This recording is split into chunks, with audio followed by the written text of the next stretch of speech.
बीडच्या आष्टी तालुक्यातील मसोबावाडी या ठिकाणी मी आहे. अक्षरशः या ठिकाणी आपण पाहू शकतो, या ठिकाणी जो सौर प्रकल्प या ठिकाणी होत आहे, या प्रकल्पाला या ग्रामस्थांचा विरोध आहे. ही जी जमीन आहे ती गायरान जमीन आहे आणि ही शासनाची जमीन आहे. मात्र या जमिनीवर यांची गुरं चरत होती. यामुळे आणि या गावातील जे तरुण आहेत यांना रोजगार मिळावा यासाठी हा प्रकल्प होऊ नये हा त्यांचा प्रयत्न या ठिकाणी होत आहे. मात्र ग्रामस्थ मात्र मोठा आक्रमक होताना पाहायला मिळतात. जिल्हाधिकाऱ्यापासून ते मुख्यमंत्र्यापर्यंत यांनी जे आहे ते या प्रकल्पाला विरोध केलेला आहे. आपल्याबरोबर नागरिक आहेत. काय सांगता येईल कशा पद्धतीनं हा जो प्रकल्प आहे तो होऊ नये याच्यासाठी तुम्ही काय काय निवेदन दिले, काय काय आंदोलनं केले, काय मोर्चे केले, काय काढलं, काय नेमके काय काय केलं सांगता येईल?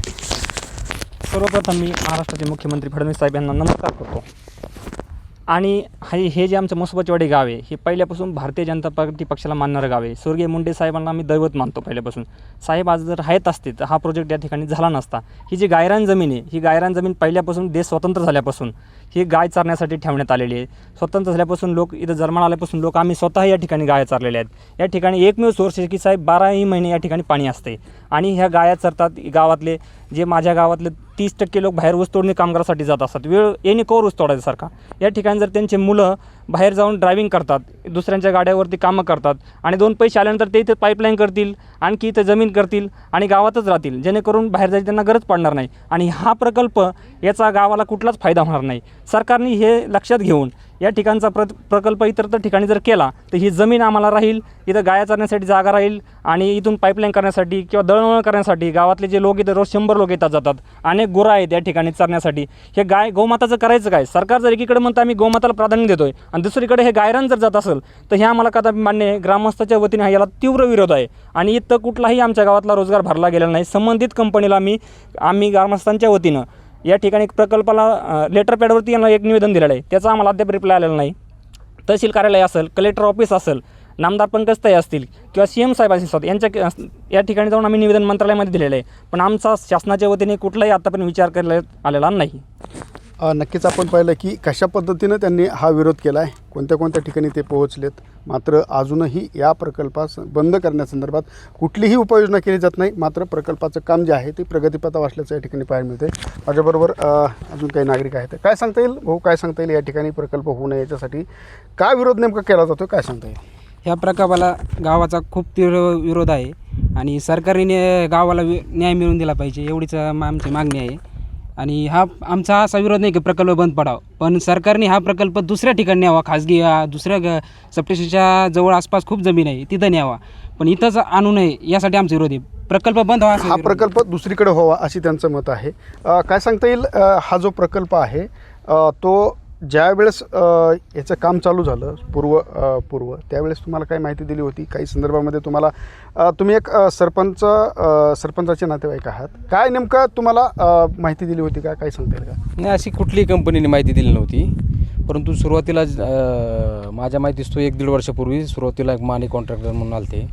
त्यांना आम्ही सरळ सांगितलं होतं की काम इथं करू नका, तुम्ही खाजगी लँड घ्या. ही जमीन आम्हाला एकदम गावकऱ्यासाठी उपयुक्त जमीन आहे. ती गावकऱ्यांना आधी प्राधान्य दिलं पाहिजे. कलेक्टर साहेबांनी बी जरी गायरान जमीन असेल तरी गावकऱ्यांचा बी हक्क आहेच ना, नाही असं नाही ना. कलेक्टर साहेबांचा तर निश्चित आहे, परंतु गावकऱ्यांचा आहे.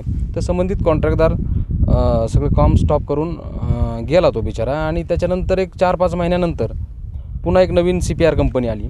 CPR कंपनीला आम्ही तेच सांगितलं, तोही सोडून गेला. आणि त्याच्यानंतर आता ही नवीन कुठली कंपनी आली हिचं काय माहीत नाही, परंतु हे काय कोणाचं ऐकण्याच्या मनस्थितीत नाही. तर ते आलं तसंच काम चालू करून संबंधित काम त्यांनी जवळपास ग्रेडिंगचं काम 100% कंप्लीट झालेलंच आहे. तर आमची एक विनंती आहे गव्हर्नमेंटला, सरकारला, सगळ्यांनाच की अजून बी काय वेळ गेलेली नाही. त्यांनी सर्व ग्रामस्थाचा विचार करून संबंधित प्रोजेक्ट हा खाजगी लँडवर ट्रान्सफर करावा.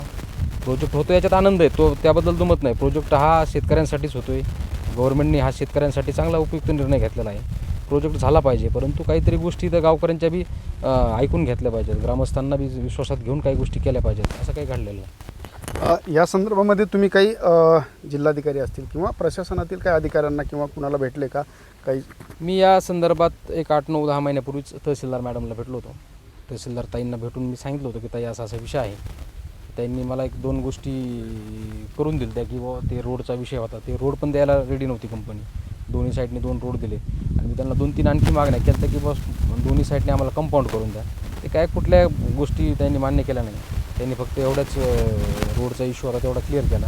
परंतु लँडचा बी मी त्यावेळी पण विषय कंपनीला वारंवार बोलत होतो, रिलायन्सला पण, की बाबा तुम्ही खाजगी लँड घ्या, खाजगी लँड घेऊन तो विषय तुम्ही मार्गी लावा. तुम्ही गव्हर्नमेंट लँड यूज करू नका. ही गव्हर्नमेंटची लँड ही सर्वसामान्य गोरगरीब कुटुंबातील लोकांची जनावरेसाठी उपयुक्त आहे. शेळी लोकांची आमच्या इकडं खूप प्रकारे म्हणजे प्रमाणात शेळी पालन आहे, शेळ्याचा व्यवसाय करतात लोक.